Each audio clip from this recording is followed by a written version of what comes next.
Melangkah keluar dan ketemu mereka di lahan pedalaman adalah saat paling bahagia buat saya. Dan saya selalu senang dengan itu. Berawal 2018, saya mendokumentasi tentang bagaimana kemiskinan dan kelestarian alam terlalu berpengaruh bagi mereka yang tinggal di Indonesia bahagian timur. Kebanyakan waktu itu, saya habiskan masa beratus jam dengan menyelami kehidupan mereka tanpa ada rasa lelah. Kemiskinan itu tidak enak, miskin itu sakit, dan dengan kemiskinan juga membuat setiap mimpi-mimpi mereka harus terkubur sedalam-dalamnya. Namun satu hal yang saya sadar, dalam hidup ini tidak semua mampu kita ubah. Tuhan Maha tahu apa yang terbaik untuk alamnya, layaknya Tuhan Maha tahu apa yang terbaik untuk kita. Kerana mungkin saja di hujung sebuah keikhlasan ada langit cerah yang menunggu mereka untuk kembali melangkah bagi menghabiskan sisa-sisa hidup nun jauh di syurga Papua.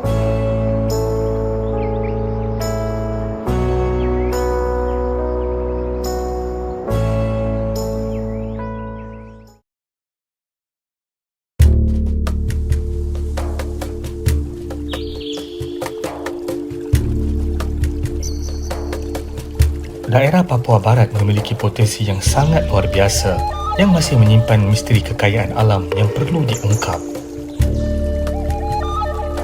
Provinsi ini merupakan primadonanya Indonesia kerana mempunyai keanekaragaman hayati alam yang memukau selain mempunyai suku, bahasa dan budaya yang sangat unik.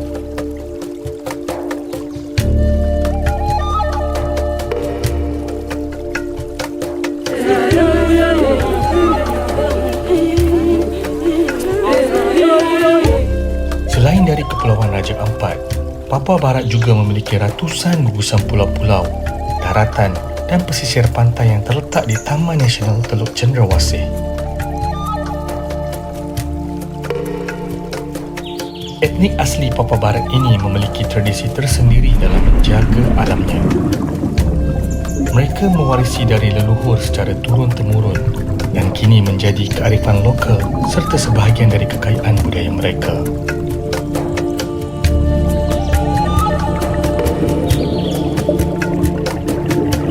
Suku yang tinggal di pantai dan pulau di sini kebanyakannya merupakan suku pelaut yang kebergantungan hidupnya pada alam semata-mata.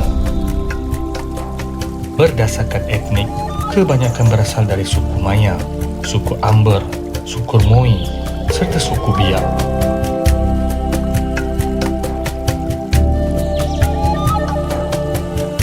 Menurut Conservation International, The Nature Conservancy and Oceanography, terdapat lebih dari 540 karang laut serta lebih 1,000 spesies ikan karang yang telah direkodkan. Kajian ini membuktikan bahawa 85% karang di dunia ini berada di dalam perairan-perairan Papua Barat.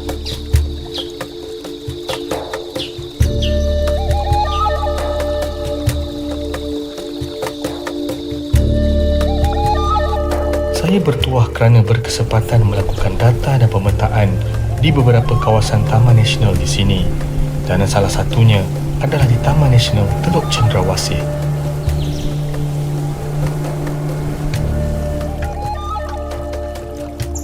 Perjalanan menuju Taman Nasional ini dapat ditempuh dengan menggunakan bot laju dari Pantai Nabire yang hanya memakan waktu sekitar 3 jam. Salah satu agenda utama penjelajahan saya kali ini tentunya melihat sendiri whale shark ataupun digelar penduduk lokal sebagai gurono bintang yang menjadi ikonik dari Taman Nasional ini.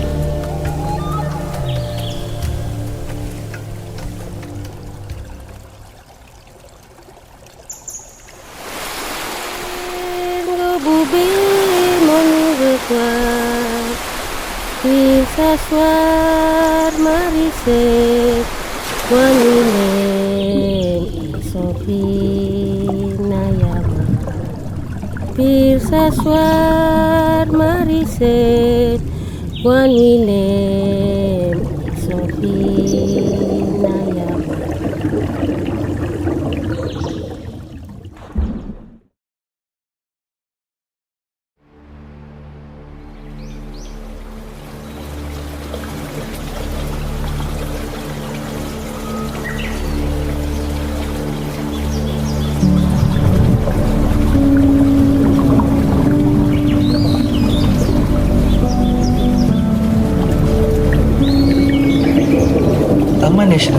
Cendrawasih merupakan taman nasional perairan laut terluas di Indonesia yang meliputi Pulau Miusowar, Nusrowi, Roun, Rumberpun dan juga Yoop.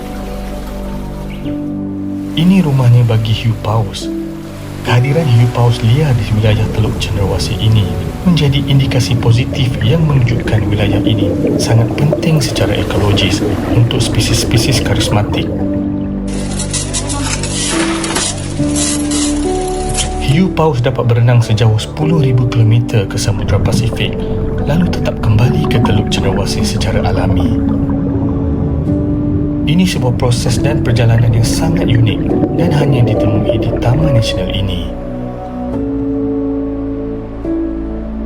Upaya ini dilakukan oleh pengelola Taman Nasional yang bekerjasama dengan masyarakat lokal bagi menjaga kesinambungan lingkungan dan mengurangi dampak negatif dari aktiviti manusia.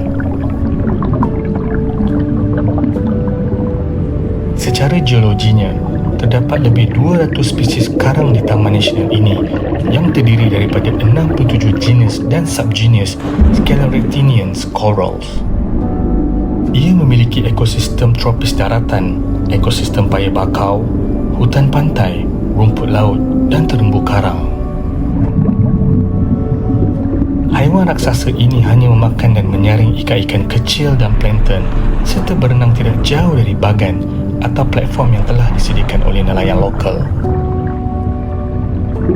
Hiu paus di sini tidak terbatas musim dan sentiasa ada sepanjang tahun kerana keperhatian masyarakatnya yang bertanggungjawab memelihara alam dan lingkungan.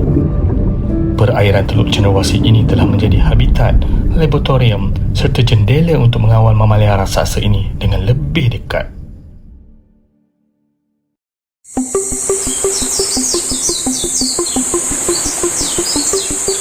Daya usaha konservasi dan pemeliharaan lingkungan merupakan langkah awal bagi mendukung upaya Net Zero Emissions (NZE) atau pelestarian ekosistem maritim Indonesia, terutamanya di bahagian Papua Barat.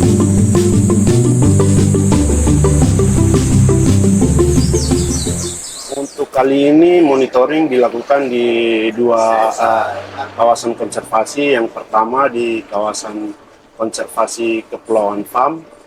Terus yang berikutnya kami lakukan di kawasan konservasi Kepulauan Misol. Total keseluruhan berjumlah 76 titik yang kami lakukan selama kurang lebih 14-15 hari. Kali ini kami mengambil data, pertama data tutupan karang menggunakan dua metode, itu PIT dan juga OPT. Yang berikut ada data biomasa ikan, dan kami juga mengambil data parameter lingkungan untuk mendukung data yang kami ambil. Taman Nasional Teluk Cendrawasih adalah salah satu bukti apabila tanah Papua tidak habis sampai di Raja Ampat sahaja. Perairan ini juga telah dinobatkan sebagai kawasan menyelam yang terbaik di Nusantara. Selain dari panorama hiu paus yang eksotis, keberagaman hidupan marin serta kepelbagaian spesies karang bersatu membentuk sebuah pemandangan yang tidak boleh dilewatkan. Pengalaman bersama hidupan raksasa ini terlalu menyenangkan buat saya. Sepertinya mereka tahu bagaimana caranya menyambut tetamu dan menunjukkan keindahan alam Papua yang sesungguhnya.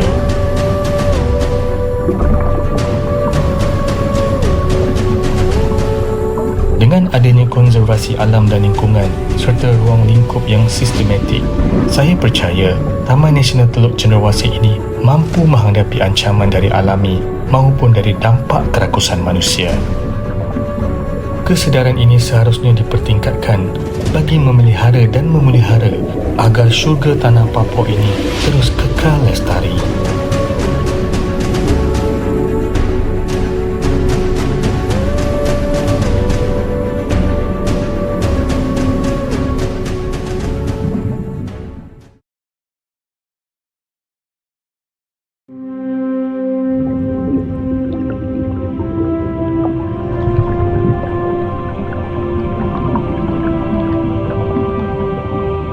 Ada beberapa hal yang memerlukan waktu lama untuk membuat kita terkesan. Namun, ada juga hal yang meski kehadirannya singkat, tapi meninggalkan kesan mendalam di hati kita. Saya yakin, rasa kesan itu bukan ditimbulkan oleh pengalaman senang-senang belaka. Ia campuran antara beberapa rasa suka, duka, kecewa, semua berkumpul menjadi satu. Perjalanan di daerah Papua ini merupakan pelajaran alam buat saya. Sama sewaktu saya berbicara dengan anak-anak pelaut yang tenang menyusun kata apabila berbicara. Ini sebuah perjalanan jauh di syurga bahagian timur. Meski perjalanannya sebentar, namun berhasil mengajarkan saya agar lebih berbagi dalam keterbatasan. Hidup ini adalah sebuah pertaruhan. Rela menempuh biarpun taruhannya panas dan hujan.